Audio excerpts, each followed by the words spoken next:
여러분 한 주간도 잘 지내고 계십니까? 우리 함께 기도하시고 수요 말씀 나누도록 하겠습니다. 하나님 아버지, 하나님의 말씀을 듣는 우리 모두가 될 수 있도록 주님께서 인도해 주시길 원하오며 예수님의 이름으로 기도드렸습니다.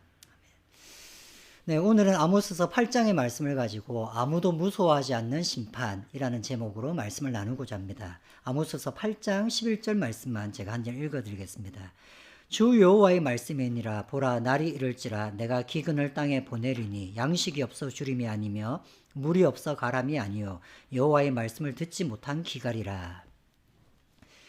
사람의 몸에는 급소라는 것이 있습니다. 대부분의 남자의 급소가 어디인지는 잘 아실 것입니다. 똑같이 주먹으로 맞았는데도 급소에 맞으면 죽을 수도 있는 것이 바로 급소이죠. 오늘 말씀도 이제 최종적인 심판을 하시는 말씀입니다. 마지막 심판에 대한 말씀. 그래서 다시는 이 심판을 돌이키지 않겠다는 심판의 말씀을 하시면서 인간의 급소를 치시는 하나님의 모습을 보게 됩니다. 그런데 막상 성경을 읽어보면 그 급소라는 것이 별로 급소처럼 보이지 않을 수도 있습니다. 아모스의 마지막은 하나님께서 아모스에게 5개의 환상을 보여주시면서 심판의 메시지를 전하는 것입니다. 처음 2개의 환상을 보고 아모스가 하나님 앞에 간청을 합니다. 이스라엘 백성들이 약하니 이것을 못 견딜 것 같습니다. 이렇게 간청을 하자 하나님은 그 심판을 철회해 주십니다. 그러나 3번째 심판부터는, 환상부터는 하나님께서는 그 심판을 철회하지 않습니다. 오늘은 4번째 재앙에 대한 환상입니다. 4번째는 어떤 환상을 보게 되었을까요? 아모스서 8장 2절은 이렇게 말씀하십니다. 그가 말씀하시되 아모스야 내가 무엇을 보느냐? 내가 이르되 여름 과일 한 광주리니이다 하며 여호와께서 이르시되 내 백성 이스라엘의 끝이 이르렀은즉 내가 다시는 그를 용서하지 아니하리니. 여름 과일 한 광주를 보게 됩니다. 그리고 갑자기 하나님은 끝이 이르렀다라고, 그래서 다시는 용서하지 않겠다고 말씀합니다.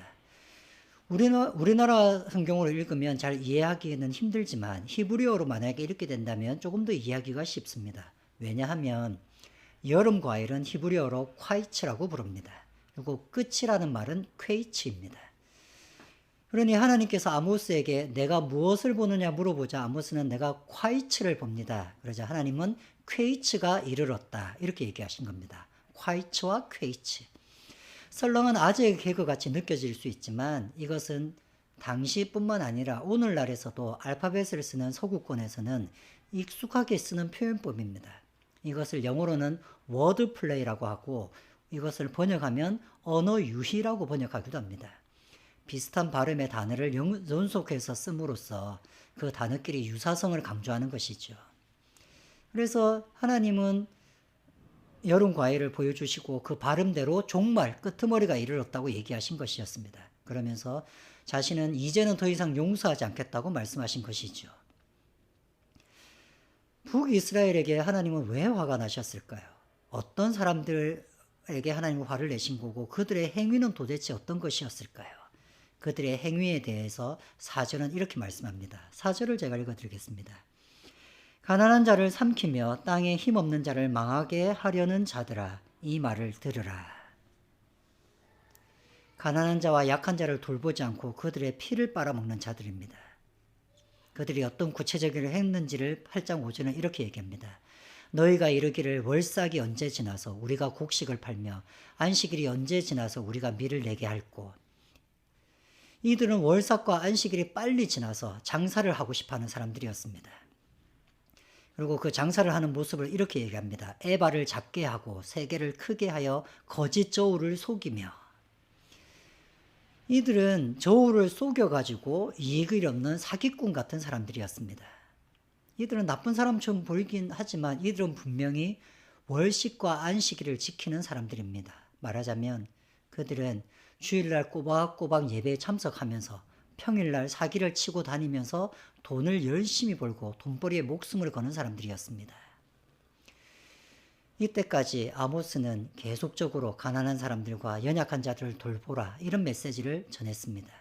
그런데 8장에 오면 왜 이 사람들이 가난한 자들과 약자에게 무관심했을 뿐만 아니라 그들에게 돈을, 그 자그만 돈까지 갈취했는지를 알 수 있습니다. 왜 그 사람들은 그렇게 살았냐면 돈에 대한 욕심 때문이었습니다. 돈에 대한 욕심이 너무 많았기 때문에 가난한 자와 연약한 자를 돌보기보다는 오히려 가난하고 연약한 자들이 갖고 있는 돈까지 사기쳐서 빼들고 싶었던 사람들이었던 것입니다. 하나님은 이제 더 이상 그런 사람들을 용서할 수 없다고, 이제는 끝이라고 그렇게 말하면서 돈의 욕심을 버리지 못한 사람들에 대한 마지막 심판의 말씀을 합니다. 이런 사람들에게 최종적인 심판을 하시는 하나님, 그리고 그 심판이 굉장히 쟁쟁한 아주 무서울 것이라고 7절부터 10절까지를 말씀하십니다. 7절부터 10절까지의 말씀을 보면 두 가지 강조점이 있는데, 첫째는 하나님이 절대로 그들의 행위를 잃어버리지 않는다. 가난한 자들을 돌보지 않고 오히려 그들이 가진 것까지 빼들려고 했던 그들의 행위를 잊지 않겠다는 말씀을 하십니다. 그리고 두 번째 강조점은 그 심판의 날은 대단한 재앙의 날이 될 것이다. 완전 통곡하고 우는 무서운 날이 될 것이다. 이렇게 하는 것이었습니다. 어떤 재앙을 내리실까요? 만약 여러분이 이런 사람들에게 심판을 할 수만 있다면 어떤 재앙을 내리시겠습니까? 그 사람들이 맞으면 숨이 넘어갈 만한 급소는 무엇이었을까요? 이제 하나님이 그 심판이 무엇인지를 11절에 말씀하십니다. 11절을 읽어드리겠습니다. 주 여호와의 말씀이니라. 보라, 날이 이를지라. 내가 기근을 땅에 보내리니 양식이 없어 주림이 아니며 물이 없어 가람이 아니요 여호와의 말씀을 듣지 못한 기갈이라. 그 심판의 날이 이를 것인데 하나님은 기근을 보내는 심판이라고 얘기합니다. 근데 그 기근은 말하자면 가뭄 같은 것이죠. 근데 그것은 양식이나 물이 없는 것이 아니라고 얘기합니다. 양식도 있고 물도 있습니다. 먹고 사는 데는 아무런 지장이 없는 기근입니다. 대신 그 기근은 하나님의 말씀을 듣지 못하는 기갈이라고 얘기하십니다. 하나님이라면 돈에 집착하는 사람들에게 최고의 징계를 이렇게 내리시는 것입니다. 만약에 저라면 그런 사람들한테 내릴 수 있는 최고의 징계는 쫄딱 망하게 하는 것이라고 생각합니다. 어쩌면 그렇게 돈에 욕심을 내는 사람들이 가장 두려워하는 것은 쫄딱 망해서 자신들이 그렇게 멸시했던 가난한 자가 되는 것일 것입니다. 또 이렇게 징계를 하면 이것은 얼마나 통쾌한 일이겠습니까? 근데 하나님은 그들에게 여전히 먹을 양식도 있고 오로지 하나님의 말씀이 없다라고 얘기하는 겁니다. 이것이 그들에게 대단한 재앙일까요? 자신의 삶을 돌이킬 정도로 가슴 아픈 재앙이 될 수 있었을까요? 어쩌면 그 사람들은 이 재앙에 눈도 깜짝하지 않았을 것입니다. 그런데 하나님은 왜 하나님의 음성을 듣지 못하게 하신 것이 아주 큰 재앙처럼 이야기하실까요? 그런데 이것이야말로 인간의 급소입니다. 이것이 인간의 급소인 이유는 첫 번째, 인간은 단지 육체적인 존재가 아니기 때문입니다. 하나님은 하나님의 백성인 이스라엘은 구원받은 성도라고 할 수 있습니다. 구원받은 성도는 그저 이 땅에서만 살아가는 육체만 가진 존재가 아닙니다. 우리에게는 영혼이 있습니다. 영혼의 삶이 있고 영혼의 감정이 있습니다. 영혼의 호흡도 있는 것이죠. 그런데 하나님은 이제 이들에게 영혼이 없는 존재처럼 대우하시는 것입니다. 신명기 30장 20절에 보면 내 하나님 여호와를 사랑하고 그의 말씀을 청종하며 또 그를 의지하라. 그는 내 생명이요 내 장수시니.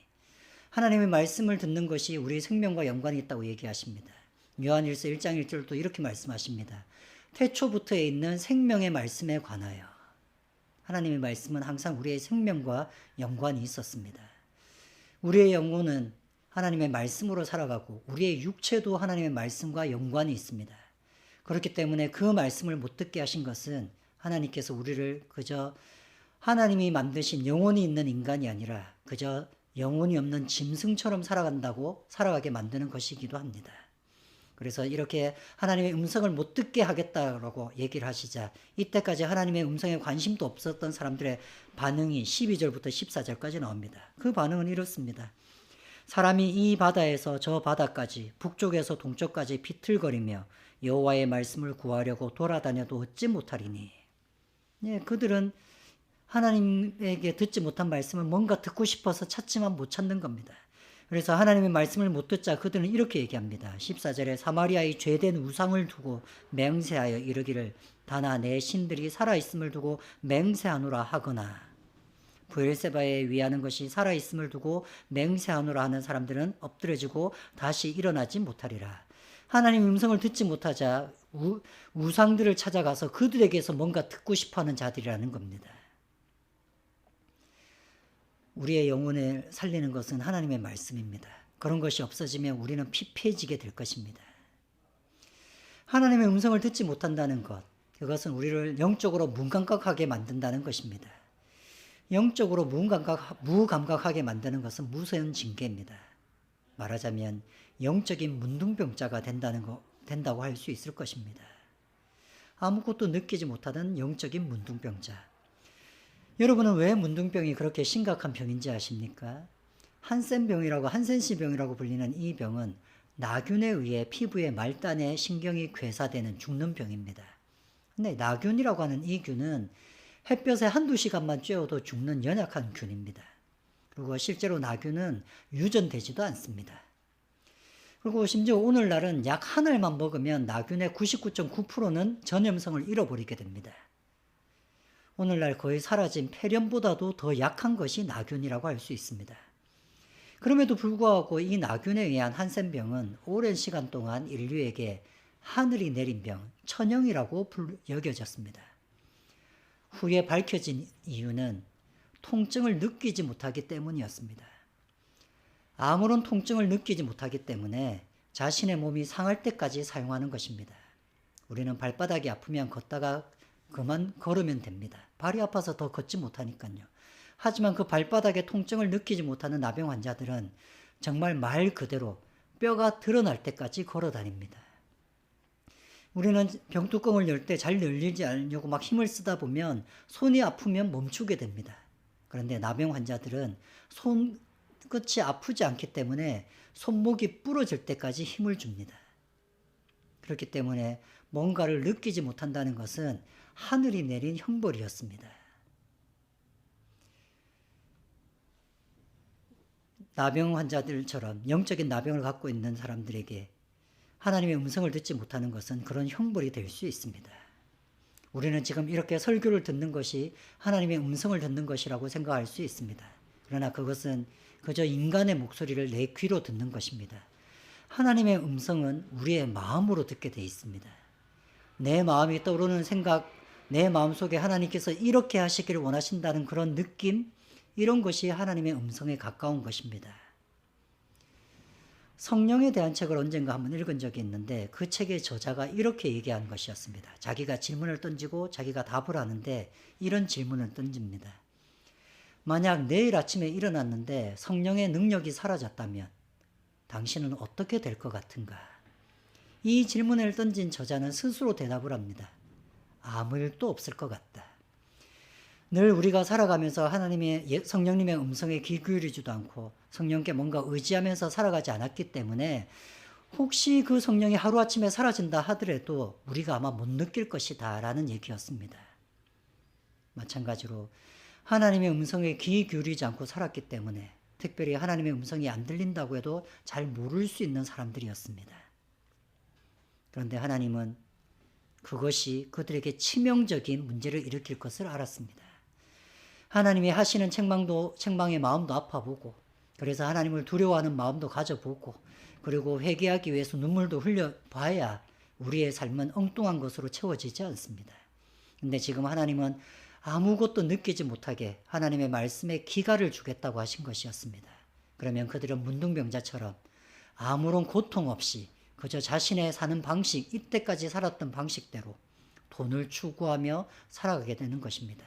그러면 그것은 최악의 심판이 되는 것입니다. 이런 하나님의 징계는 인간에게 급소와 같은 것입니다. 그런데 그 급소는 맞아도 아픈 줄 모르는 급소입니다. 여러분, 우리는 어떨까요? 이런 말씀을 읽고 이런 말씀을 듣고 있는 우리 자신은 어떨까요? 이 말씀을 통해서 우리 자신을 살펴보기를 바랍니다. 이 말씀을 통해 저와 여러분이 지금 나는 하나님의 음성을 듣고 있는가라는 생각을 한번 해봤으면 참 좋을 것 같습니다. 우리에게 늘 말씀하시는 그 하나님에게 우리의 마음을 열어서 그 말씀을 듣는 자들 되시기를 바랍니다. 우리 같이 함께 기도하시겠습니다. 하나님 아버지, 우리에게 말씀을 하시는 그 하나님을 늘 기대합니다. 그 말씀을 통해서 우리의 영혼이 살아나며 우리의 육체가 살아나며 우리의 삶 속에서 하나님의 일들이 일어나게 하여 주시옵소서. 한 주간도 주님께서 우리 모든 꿈꾸는 교회 성도들을 지켜보아해 주시기를 원하오며 예수님의 이름으로 기도했습니다.